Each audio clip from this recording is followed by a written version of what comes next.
بھائیو دوستو بزرگوں،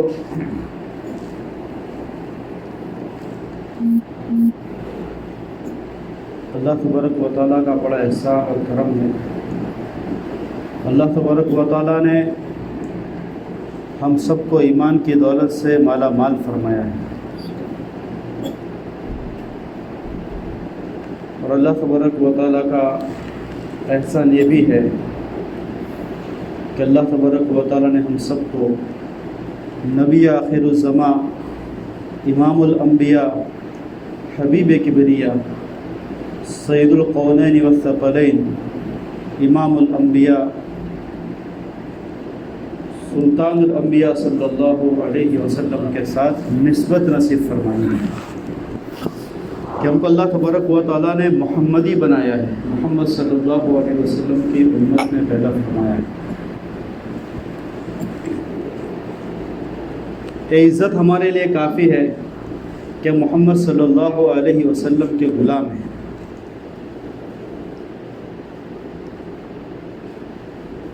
ہمارے نبی صلی اللہ علیہ وسلم کے ساتھ جو ہماری نسبت ہے، اس کی کیا عظمت ہے اور وہ کتنی بڑی فضیلت ہے،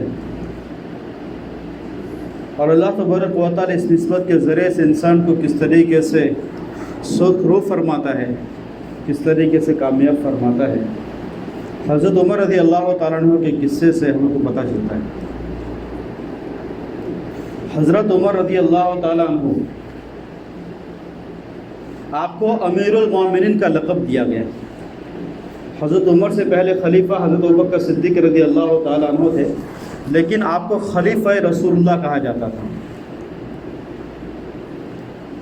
امیر المومنین کا لقب حضرت عمر رضی اللہ تعالیٰ عنہ کو دیا گیا، اور جب صحابہ کرام نے حضرت عمر کو امیر المومنین پکارا تو حضرت عمر رضی اللہ تعالیٰ عنہ کی آنکھوں کے اندر آنسو آ گئے، اور جب دوسرا جمعہ آیا تو حضرت عمر رضی اللہ تعالیٰ عنہ نے فرمایا کہ تم مجھے امیر المومنین کہتے ہو، لیکن میری حقیقت کیا ہے وہ سن لیجئے۔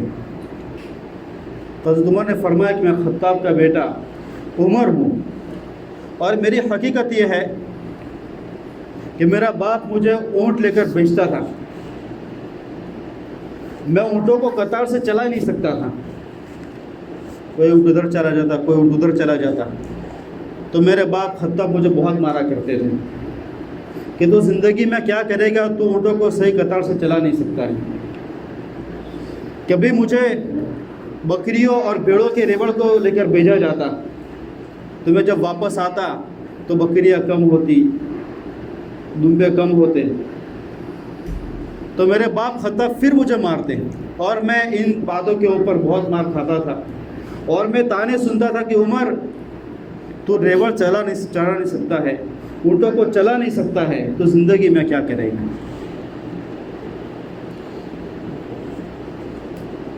اور آج امیر المومنین ہیں حضرت عمر رضی اللہ تعالیٰ عنہ۔ پورے جزیرۃ العرب، یمن، عمان، یہ سارے علاقے کے اندر اسلام کی حکومت ہے۔ عربستان سے نکل کر ادھر حبشہ یعنی ایتھوپیا، اس سے آگے مصر اور ایجپٹ تک مسلمانوں کی حکومت ہے، حضرت عمر کی حکومت ہے۔ اوپر میں یورپ کے ملکوں کی طرف ملک روم تک مسلمانوں کی حکومت ہے، اور اس طرف مشرق میں ملک ایران اور ملک عراق، کیسر و کسرا جیسے سپر پاور کو حضرت عمر نے سر نگو کر دیا ہے۔ 12 لاکھ مربع میل زمین کے اوپر حضرت عمر رضی اللہ تعالیٰ عنہ کے اکیلے کی حکومت ہے۔ یہ تو میلوں کے اندر کہے تو 12 لاکھ مربع میل ہو جاتا ہے، اگر 100 کلومیٹر میں لے لیا جائے 36 لاکھ اسکوائر کلومیٹر کے اوپر حضرت عمر رضی اللہ تعالیٰ عنہ کی حکومت ہے۔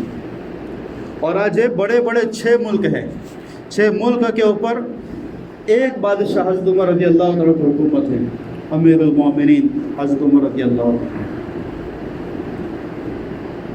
تو حضرت عمر نے فرمایا میری حقیقت تو یہ تھی کہ میں ریوڑ چرا نہیں سکتا تھا، اونٹوں کو چلا نہیں سکتا تھا، اور میں ان باتوں کے اوپر مار کھایا کرتا تھا، لیکن آج میری ایک بات کے اوپر